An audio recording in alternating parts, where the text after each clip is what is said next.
ప్రస్తుతం మనతో పాటు ఉన్నారు ప్రముఖ ఫ్యామిలీ కౌన్సిలర్ ప్రియా చౌదరి గారు. ఓయో రూముల్లో జరుగుతున్నటువంటి అరాచకాలపై ఆమె ఏం చెప్తారో ఒకసారి చూద్దాం. నమస్తే అండి. అమ్మ నమస్తే. నాకు మొన్న మధ్యన ఒక పోలీస్ ఆఫీసరు, నేను నేమ్ చెప్పదలుచుకోలేదు, వేరే ఏదో ఇష్యూలో ఇంటర్వ్యూ కోసం వెళ్ళినప్పుడు ఆయన చెప్తున్నారు, అది కూడా చిన్నపిల్లల ఇష్యూనేనండి, అది మళ్ళీ చెప్తాను మీకు.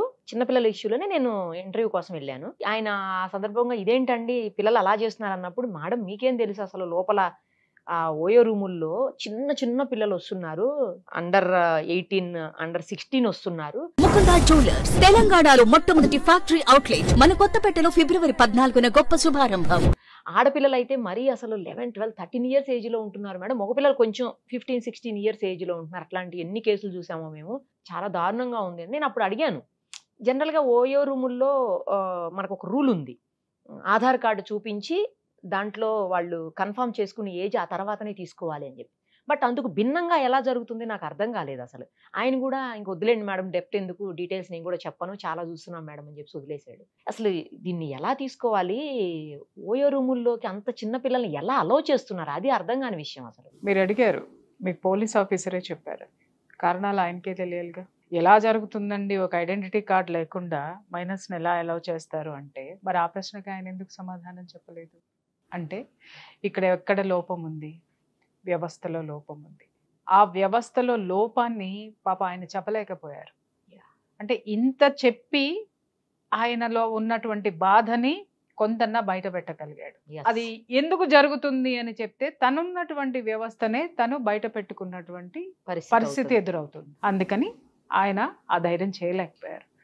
ఇక్కడ నేను అనేది ఏంటంటే, నిరుపమ మీరు అన్నారు 11 ఏళ్ల పిల్లలు, 12 ఏళ్ల పిల్లలు ఆడపిల్లలు, 16 ఏళ్ల పిల్లలు, 15 ఏళ్ల పిల్లలు మగపిల్లలు ఓయూ రూమ్స్కి వస్తున్నారు అని అంటే సిగ్గుపడాల్సింది ఎవరు? సొసైటీ మొత్తం. సోకాళ్ళు పొద్దున్నే లెగిస్తే మనం ప్రవచనాలు మొదలు పెడతాం. ఏమని మొదలు పెడతాం? ధర్మము, తర్వాత సంస్కృతి, సాంప్రదాయము, ఇంకొకటి. కొన్ని విషయాలు చూస్తే నాకు చాలా కోపం వస్తుంది. ఏంటి అని అంటే, ఎంతసేపు కూడా భర్త కాళ్ళు కడిగి నెత్తిన పోసుకున్న పతివ్రతల కథలు చెప్తారు తప్ప, కష్టపడేటటువంటి భార్య కష్టాన్ని అర్థం చేసుకునేటటువంటి పతివ్రతుడైన భర్తల కథలు లేవా పురాణాల్లో? ఎక్కడ పురుషాధిక్య సమాజంలో ఏ కుటుంబం ఈరోజు బాగుంది చెప్పు? ఏ కుటుంబము బాగాలేదమ్మా. మనము వ్యవస్థని తయారు చేయాలి. ఇంత చిన్న వయసులోనే వాళ్ళు దారి తప్పుతున్నారు అంటే కారణము ఫస్ట్ కుటుంబ వ్యవస్థ భ్రష్టు పట్టిపోయింది, నాశనం అయిపోయింది. ఎందుకు నాశనం అయిపోయింది, ఎందుకు భ్రష్టు పట్టిపోయింది అనడానికి చాలా మందికి తెలియనటువంటి కారణాలు నేను చెప్తాను. 11 సంవత్సరాలంటే ఇంకా మనం చంకనెత్తుకునే ఏజ్. ఒకసారి గుర్తుపెట్టి తెచ్చుకో, ఆడపిల్లని ఇంకా చంకనెత్తుకునే ఏజ్. ఆ పిల్ల ఆ విధమైనటువంటి ప్లేసులకి వెళ్ళిపోయి తను ఇంకొక మగవాడితో గడిపేటటువంటి మెచ్యూరిటీ ఆ అమ్మాయి శరీరంలో అలా మైండ్లో వచ్చింది. అలాగే 15, 14, 16 సంవత్సరాల పిల్లవాడి శరీరంలో మెచ్యూరిటీ రాలేదు, వాడి మైండ్లో మెచ్యూరిటీ వచ్చింది. అసలు వాళ్ళు ఏం చెప్పి తీసుకెళ్తున్నారో వీళ్ళు, నాకు అది కూడా డౌట్ ఉంది. ఎవరేం చెప్పి? మగపిల్లలు కొంచెం పెద్దోళ్ళు కాబట్టి ఈ చిన్న పిల్లల్ని ఏం చెప్పి తీసుకుపోతున్నారు? చిన్న పిల్లలు లేరు ఇక్కడ. వాళ్ళు ఆ స్థితికి వెళ్ళడానికి మైండ్ ఆ స్థితిని దాటింది. ఆ స్థితికి మైండ్ వచ్చేసిన తర్వాత నీకు ఇంకొకళ్ళే చెప్పాల్సిన అవసరం ఏంటి?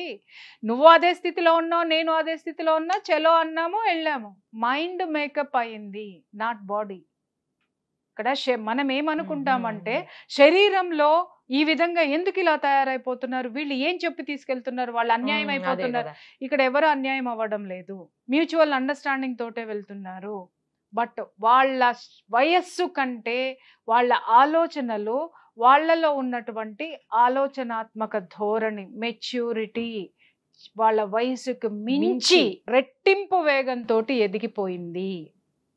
అందుకు కారణం ఈరోజు కుటుంబ వ్యవస్థ. ఎందుకు కుటుంబ వ్యవస్థ అంటే, నేను చాలా కౌన్సిలింగ్స్ చేశాను కాబట్టి నేను చెప్తున్నా. చాలా మంది ఆడపిల్లల్ని తీసుకొని వస్తూ ఉంటారు. చాలా మంది ఆడపిల్లలు అన్నావు కదా నువ్వు, అదే చెప్తున్నాను నేను. చాలా రిజిడ్ గా ఉంటారు, చాలా ప్రిజిడిటీ తోటి ఉంటారు, చాలా చిన్న ఏజేనమ్మా. చిన్న ఏజ్ నుంచి పెద్ద ఏజ్ వరకు 25 వరకు కూడా. ఇప్పుడు నీకు 11 ఇయర్స్ పిల్లని తీసుకొని ఉంటే నీకు 22 ఇయర్స్ 25 ఇయర్స్ పిల్లల వరకు కూడా అదే మొండితనంతో ఉంటారు, రెక్లెస్నెస్ తోటి ఉంటారు, కేర్లెస్ గా ఉంటారు పేరెంట్స్ అంటే.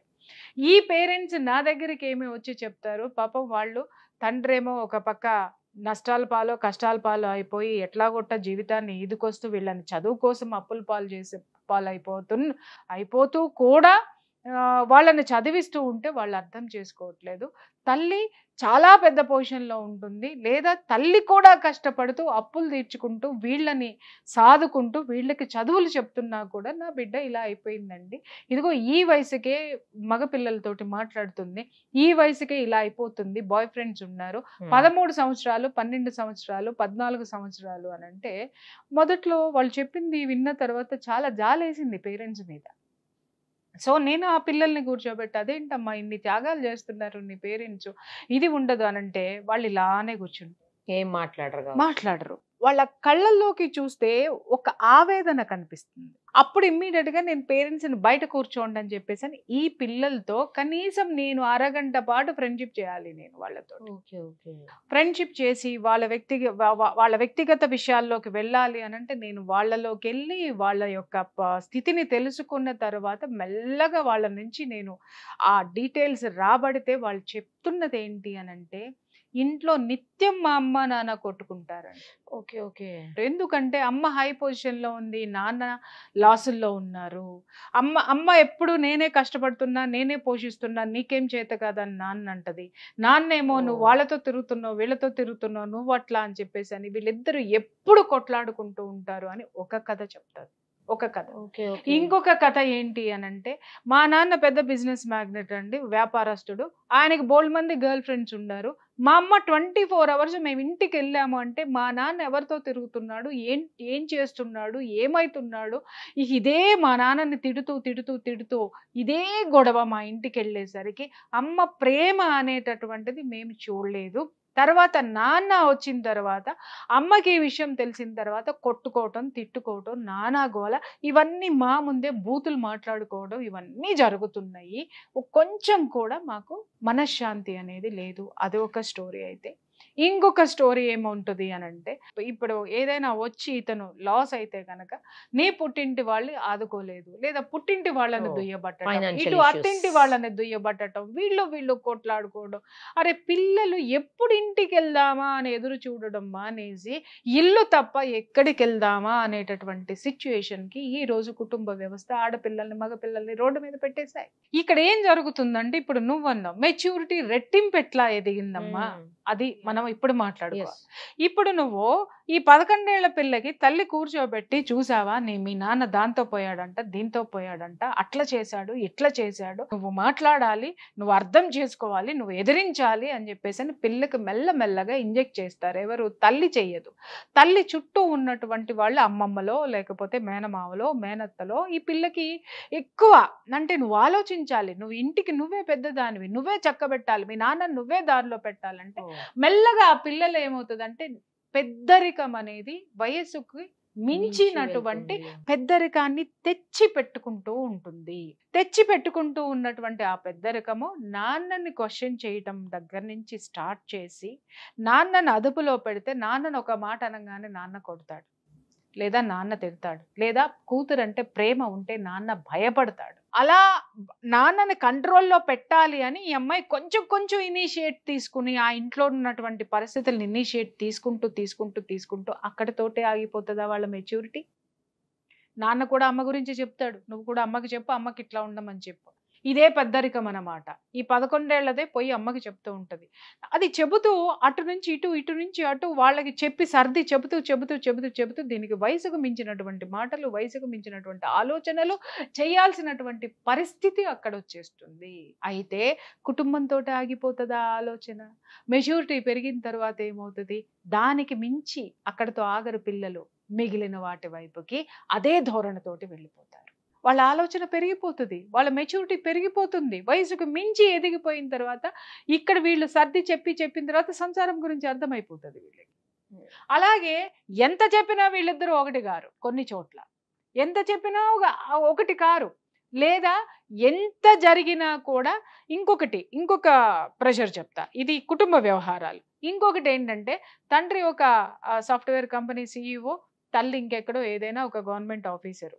వీళ్ళు ఏం చేస్తారు, ఈ పిల్లల మెదడులోకి వచ్చిన తర్వాత తండ్రి ఏం చేస్తాడు, తనలాగా ఒక సాఫ్ట్వేర్ చేయాలని ఐఐటి అని 8th క్లాస్ నుంచి 5th క్లాస్ నుంచి జేఏఈలు ఐఐటీలు తోటకూర వాళ్ళ పిండాకుడు వాళ్ళ పెంట మొత్తం వీళ్ళ మీద రుద్దుతారు. తల్లి ఏం చేస్తుంది, తనలాగే ఒక ఆఫీసర్ని చేయాలి అని చెప్పేసి గ్రూప్స్ రాయాలి అని చెప్పేసి ఇటు ప్రెజర్ పెడతాది. ఇటు తండ్రి మాట వినాలా, ఇటు తల్లి మాట వినాలా, ఈ రెండిట్లో ఏది వినాలి? ఇది చదవకపోతే ఇది మీ అమ్మ మాట వింటున్నావు అని చెప్పేసి అతను అంటాడు, మీ నాన్నది వినొద్దని ఈమె ప్రెషర్ పెడుతుంది.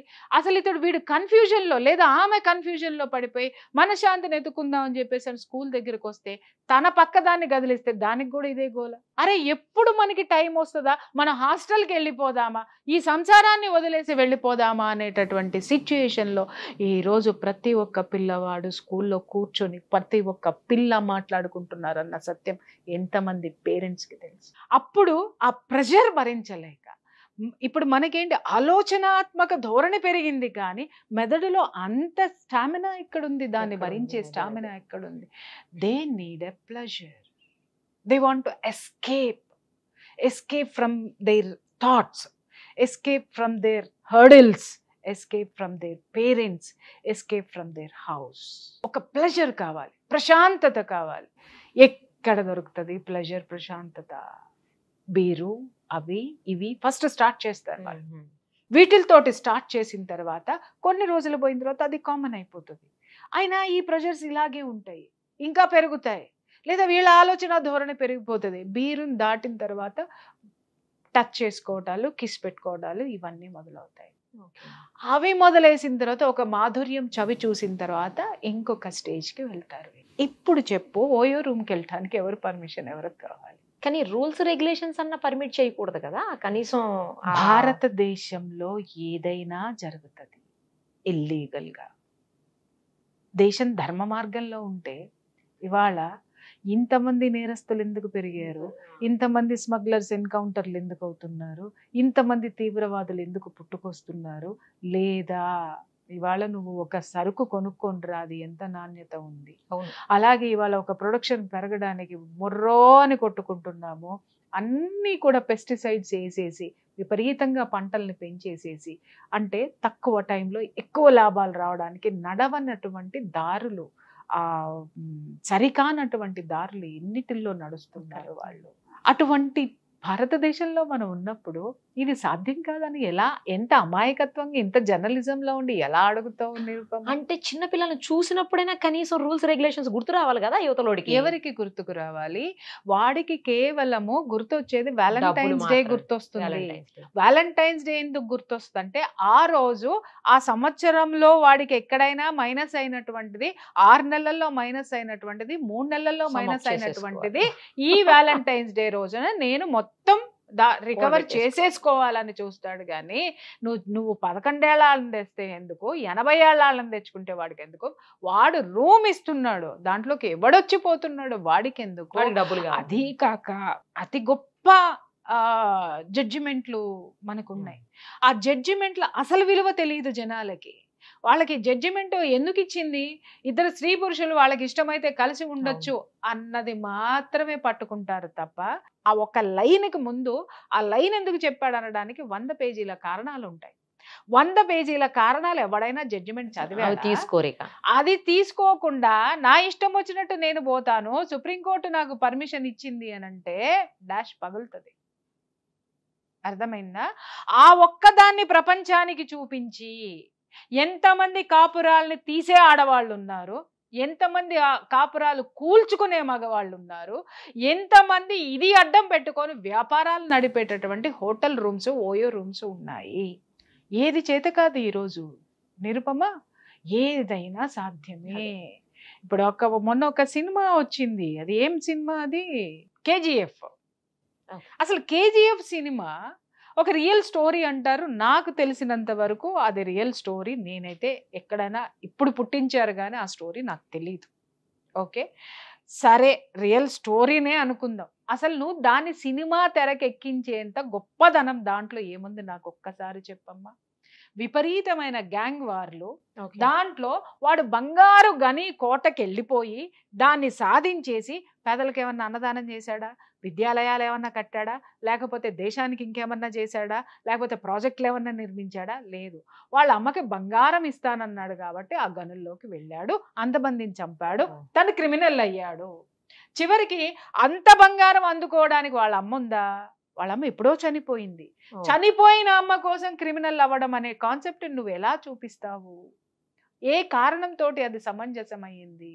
దాంట్లో గన్నులు చూపించాడు, హీరోయిజం చూపించాడు, దాంట్లో హింస చూపించాడు, యూత్ అట్రాక్ట్ అయ్యారు. దీన్ని ఎవడైనా సెన్సార్ వాళ్ళు ఏం చేస్తున్నారు? నువ్వు అన్నావు కదా 11 ఏళ్లను ఎలా అలౌ చేస్తారని. నేను అడుగుతున్నా, సెన్సార్ బోర్డు ఉంది ఇక్కడ నీకు రూల్స్ ఉన్నాయి. సెన్సార్ బోర్డు దీన్ని ఎలా అలౌ చేస్తుంది? ఏ కారణంతో మీరు ఇది తీస్తారు, ఈ హింసను ప్రోత్సహిస్తారని అడిగేటి వాళ్ళు ఎవరున్నారు? ప్రశ్నించేవాడు ఉన్నా ఇంకొక గొంతుక కలిపేవాడు లేకపోవడం వల్ల నువ్వు ఏమైనా చెయ్యొచ్చు, ఏదైనా జరుగుతుంది ఇక్కడ. అది గుర్తుపెట్టుకో. పిల్లలు ఈరోజు ఇంత భయంకరంగా తయారవుతున్నారు అనంటే కారణం కుటుంబ వ్యవస్థే. ఆ కుటుంబ వ్యవస్థ ఒక నైతిక విలువలు లేవు. బంధం పట్ల వాడు ఆ కుటుంబానికి సంబంధించినటువంటి ఆడకి కానీ మగకి కానీ ఒక ధర్మం అనేది తెలియదు, ఒక వ్యవస్థ అనేది తెలియదు, బాధ్యతలు అంతకంటే లేవు. కుక్కల్లాగా కొట్లాడుకుంటూ. ఎప్పుడైనా సరే గుర్తుపెట్టుకోమ్మా, పిల్లలకి మన ప్రేమని ఇవ్వాలి తప్ప మన ఆలోచనల్ని ఇవ్వకూడదు. సలహా ఇవ్వచ్చు, గైడ్ చేయొచ్చు తప్ప గైడ్ చేస్తున్న నువ్వు నీ లోపల ఉన్నటువంటి లక్ష్యాలని, టార్గెట్స్ని, నీకున్న కోరికల్ని వాళ్ళ మీద రుద్దేసి నేను I'm your guide, I'm your ఇది అంటే వాళ్ళు భయంకరంగా ఎదురు తిరుగుతారు. ఇవే జరుగుతాయి ఈరోజు.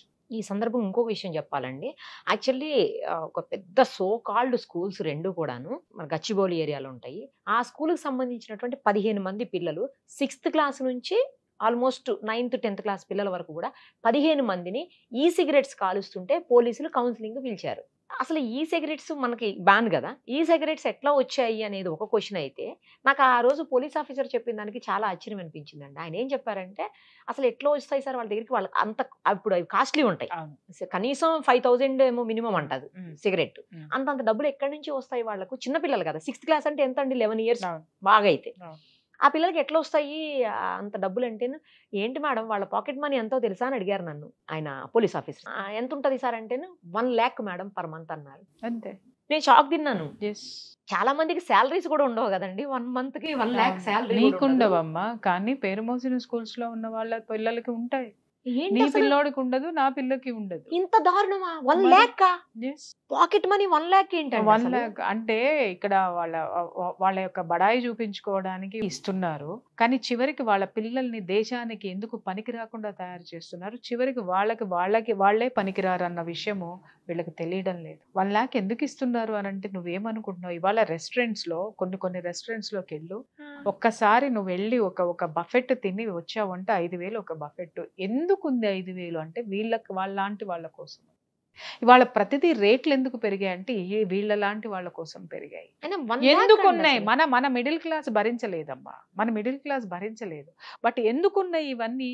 ఎవడు తింటాడా? నాకు ఎప్పుడు అనిపిస్తుంది, ఇంత కాస్ట్ పెట్టి ఎవడు తింటాడు? నువ్వు అందాక ఎందుకు ఇక్కడ మన జీవికే మాల్లో హాట్ రాక్ అని ఉంటుంది ఒక హోటల్.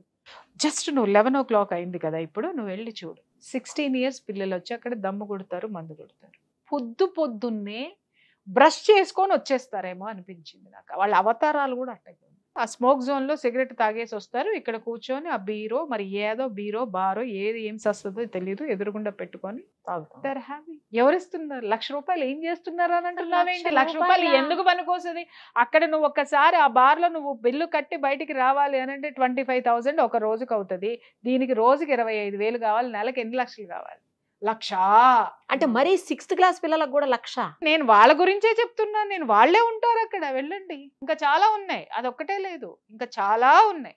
అయితే గవర్నమెంట్ ఒక రకంగా మంచి పని చేసింది అనుకోవాలండి. హుక్కా సెంటర్స్ మొత్తం క్లోజ్ చేసేసింది. హుక్కా సెంటర్కి వెళ్ళే పరిస్థితి. నువ్వు భలే చెప్తున్నావు నిరుపమ. అంతేనా? అది సెంటర్లు లేవేమో కానీ హుక్కాలు ఉన్నాయి. అంతేనా? ఉన్నాయి. ఏదో సామెత ఉంది, దొంగకి మెయిన్ దారి మూసేస్తే వాడికి 100 దారులు 100 వెతుక్కుంటాడు. వాడికి 100 ఆలోచనలు ఉంటాయి. కింద నుంచి కన్నం పెట్టాలా, లేకపోతే కిటికీలో నుంచి అయినా వస్తాడు, గోడకు బయట పెట్టాలా నుంచి అయినా వస్తాడు, గోడ కన్నం పెట్టుకుని అయినా వస్తాడు, కింద నుంచి తవ్వి సొరంగం నుంచి అయినా వస్తాడు. వాడి దారులు వాడుకున్నట్టుగా నువ్వు ఎన్ని మూసేసినా నువ్వు మూసేయాల్సింది లోపల ఉన్నటువంటి Correct. చెడు ఆలోచనని, Yes. చెడు అలవాట్లని Exactly. నువ్వు మానిపించాలి. ఇప్పుడు ఉన్నవాడు బాగా చేస్తున్నాడు కదా అని చెప్పేసి అని ఉన్నవాడి బిడ్డల్ని ఏమన్నా అంటే ఏమన్నా అవుతామని నోరు మూసుకుంటే ఉన్నవాడిని చూసి ఆ కిందవాడు, ఆ కిందవాడిని చూసి ఇంకో కిందవాడు, మొత్తం కింద నుంచి పైదాకా, పైనుంచి కింద వరకు కూడా జనాలు ఓయే రూముల్లో కిటకిటలాడుతున్నారు. ఏం చెప్దాము, దేని గురించి ఎన్ని మాట్లాడుకుందాం, మనం ఎంత అవేర్నెస్ మాట్లాడుకుందాం, ఎంత అవేర్నెస్ తీసుకొద్దాము. ఎంత చేసినా ఇంకా మిగిలే ఉంటుంది నిరుపమ, గుర్తుపెట్టుకోండి. ఈరోజు పిల్లలు ఆ స్థితికి వెళ్తున్నారంటే సిగ్గుపడాల్సింది. నేను కుటుంబ వ్యవస్థ బాగలేదన్నాను, బాగుంది, అది ప్రక్షాళన అవ్వాల్సిందే. కానీ ఈ సోకాల్డ్ రాజకీయ నాయకులు పసిపిల్లలు ఆ విధంగా దారి తప్పుతుంటే ఆ పసిపిల్లల్ని ప్రోత్సహించేటటువంటి వీటి నుంచి వాళ్ళ ఇళ్ళకి మామూళ్ళు వెళ్తున్నాయి చూసావా. ఆ మామూళ్ళు తిన్న ఆ కుటుంబాలు, ఏ ఒక్క కుటుంబం అన్నా నిలకడగా ఉందా, ప్రశాంతంగా ఉందా, రోగాలు లేకుండా ఉందా? వ్యవస్థ ప్రక్షాళన కావాలి అని అంటే మనం ఇలా చర్చలు పెట్టుకుంటే సరిపోదు, చర్యలకి పూనుకుంటేనే అది సాధ్యమవుతుంది. ఇలా వ్యాలంటైన్స్ డేలు వచ్చినప్పుడు ఒకప్పుడు పెద్దవాళ్ళందరూ పార్కుల్లోకి పోతుంటే విహెచ్పి వీళ్ళు విశ్వ హిందూ పరిషత్ వాళ్ళు వచ్చి వాళ్ళకి తాళి కట్టించేవాళ్ళు. అవును, వెంటనే ఇంకొక గ్యాంగ్ తయారైపోయి వాళ్ళు ఇష్టం వచ్చినట్టు తిరుగుతారు, వాళ్ళు మేజర్లు, వాళ్ళు చేసుకుంటారు. నువ్వెవడు పెళ్లి చేయడానికి నువ్వెవడవే, నేనెందుకు చేసుకుంటా. అక్కడ చాలా గొడవలు చూసాం. వాళ్ళు పెళ్లి చేయడానికి వెనక ఒక కారణం ఉంది. ఆ కారణాలు మాట్లాడకుండా మిగిలిన చెత్తంతా మాట్లాడారు సోకాళ్ళు మేధావులందరూ కూడా. వాడు పెళ్లి చేసుకోరా అంటే నేను పెళ్లి చేసుకోను అంటాడు ఒకడు. అరే తాళి కట్టించుకోవే అంటే ఇది తాళి కట్టించుకోని అంటది. ఎందుకు కట్టించుకోరంటే మేము ప్రేమించుకుంటాం అంతే, పెళ్లి చేసుకుంటానికి కాదంటది. అంటే వ్యవస్థ ఏంటి, వాళ్ళు చూపించదలుచుకున్నది అది. వీళ్ళు స్వచ్ఛమైన ప్రేమికులు కాదు, కామవాంఛతోటి బలిసి తిరుగుతున్నారు. ఇలా తిరుగుతుంటే మన ఇంట్లో ఉన్న పిల్లలు కూడా వీళ్ళు లాగేస్తారు, మన పిల్లలు నాశనం అవుతారు అనేటటువంటి కాన్సెప్ట్ తోటి వాళ్ళు దిగారు. అయితే థైమని వీళ్ళు లేచేసి మీరెవరు తాళి కట్టడానికి, మీరెవరు ఇది చేయడానికంటే ఇవాళ అదే మీరు అడ్డుకున్నటువంటి అదే వాయిస్లు ఈరోజు 11 సంవత్సరాల పిల్లలు ఓయో రూముల్లోకి వెళ్తున్నారు. మేధావుల్లారా దయచేసి దాని గురించి కూడా మాట్లాడండి. దయచేసి ఐఎమ్ రిక్వెస్టింగ్ యూ ఆల్.